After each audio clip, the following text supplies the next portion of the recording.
army being overrun by millions of zombies. In defeat, the United States retreated to the west, leaving anyone east of the Rockies to defend themselves. South Africa creates a solution called the Rediker Plan from ex-apartheid official Paul Rediker, who suggests on establishing safe zones of uninfected survivors. Refugees, who are told they are in safe zones, are used as bait to distract the zombies and sacrificed to save the survivors. Other countries adapt this sort of plan. Many across the world unwillingly lost their lives so that others could live.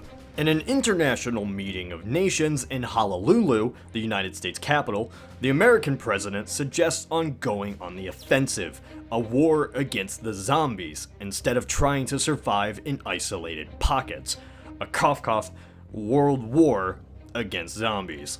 The strategy was to liberate areas of zombie infestation, using slow and deliberate headshots. In battles, soldiers would lure packs into specified kill zones. When soldiers themselves are surrounded by zombies from other directions, the soldiers would form a perimeter to protect the center. If they didn't run out of ammo, the battle tactic was the most successful, first being used at the Battle of Hope. Across the globe, nations use these tactics to take back their lands. After 3 years, the United States took back New York. After a decade of war, North America is clear of zombies. 2 years later, World War Z came to an end after victory in China. 10 years after the war, the world looks much different due to the events of the zombie apocalypse. A religious movement swept Russia, turning it into an orthodox theocracy. China lost much of its population and became a democracy, while Tibet maintains the world's most populated city. Cuba became a capitalist paradise, an economic center of the world. North Korea's population entirely disappeared. Nobody knows where they went.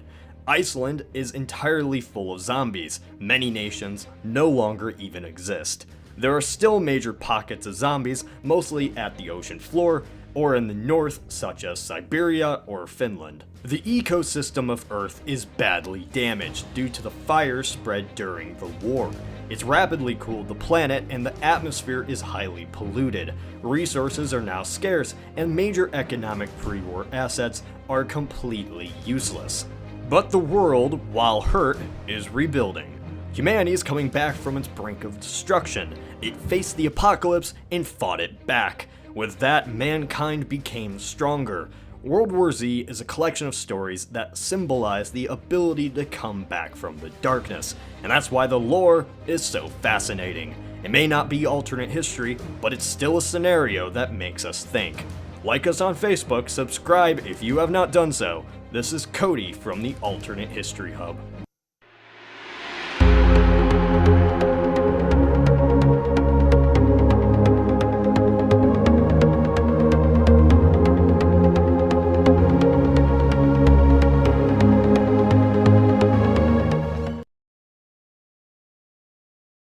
Back in the ancient times of the internet, as in a few months ago, I created a contest to celebrate reaching 500,000 subscribers.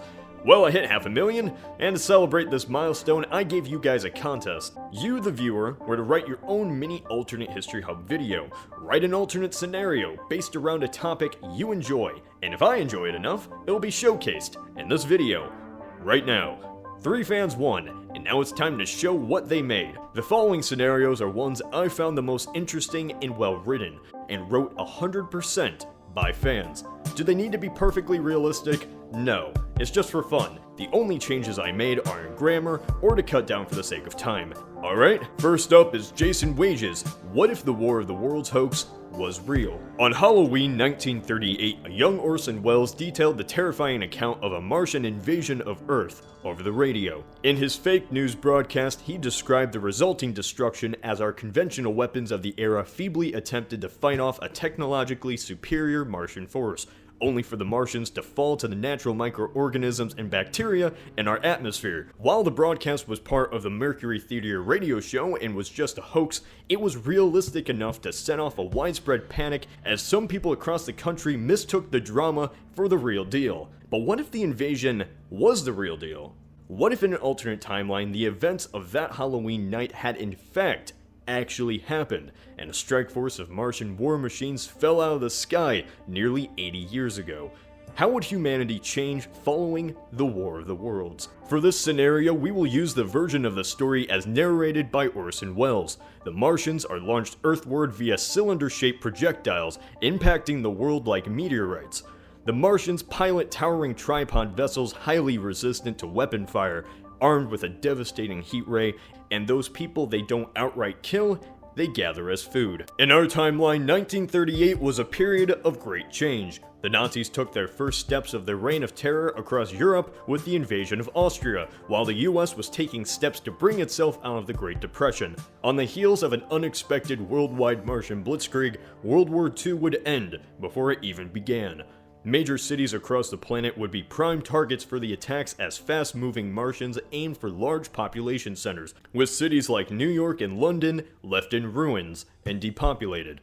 Despite the severity of this attack, however, the Martian tripods are limited by their ground travel speed. The radio broadcast makes it clear they lack the ability to fly, and their ability to airdrop forces lacks precision, since they land in low-value locations like Grover's Mill, New Jersey. As the invasion barely lasts a week, it would be unlikely they would be able to saturate the planet with enough forces to kill off a majority of the population either. Major leaders like President Roosevelt or Hitler would have enough time to be airlifted out to remote, safe locations, while the tripods hoofed it across the countryside. Before the assault can truly begin to stamp out humanity, the common cold finishes them off. How would this affect the world around us? Well, first, the age-old question has been answered. We're not alone. There is life out there, and it wants to kill us. And eat us. The nations of the world would be forced to put aside their differences and galvanize against a common enemy. What's left of the Martian forces would be immediately collected by each respective government and dissected, both the tripods and their pilots. Their technology would be stripped and adapted to service humanity, in particular the Martian heat ray, as well as advanced systems like computers, robotics, generators, and so on. The space program would become the primary industry for the planet, with an emphasis on its application towards war. With its technological and industrial superiority, the Nazis would use the opportunity to place themselves center stage in the world as its savior, realigning Hitler's nationalistic rhetoric and hatred to instead rally humanity against their nightmarish Martian enemies. The League of Nations had begun to show itself as a weak and ineffective governing force. Planet Earth would react as the United States had after the Pearl Harbor attack in our timeline, immediately mobilized for war. Knowing their vulnerability to disease, humanity would undoubtedly develop bioweapons with the intent of eradicating Martians. Following the discovery of nuclear fission by German scientist Otto Hahn 2 months after the Martian attack, the world powers would each begin an arms race to develop the nuclear bomb, the initial intent being for use against the Martians. Human society would be forever changed. Reverse-engineered Martian technology would set humanity decades ahead of where we currently are scientifically. Moon landings would take place by the late 40s, turning it into a forward defense base. In an effort to protect the people, governments would tighten control over their populations, much like the Nazis and the Soviet Union had. And until the Martian threat was proven eradicated, this perpetual state of control would continue indefinitely. Whether or not first contact with aliens would result in a unified Earth government like in Star Trek is up to debate, but odds are the major powers of the time would be unwilling to give up their respective influences and ideologies, intent that once the Martians were dealt with, they would immediately turn their advanced weapons against their original Earthbound foes. Follow-up assaults by Mars would be unlikely. Arriving unprepared for natural airborne contaminants, the Martians demonstrated that bacteria was an alien concept to them, and would be unable to perfect defenses or sterilization procedures without samples to work with. Having their entire invasion force eradicated by disease in less than a week, Mars would view the Earth as a poisonous nightmare. Eventually, we would find our way to Mars, and Earth would finally get the retribution it sought for decades. Our first step on another planet would not be one of exploration and discovery, but of conquest and revenge, a step that would shape humanity for all time. The next scenario is from the Hero 136, who answers, what if Mexico attacked America in World War I? In 1917, Victoriano Huerta is returned to power in Mexico after avoiding arrest in America.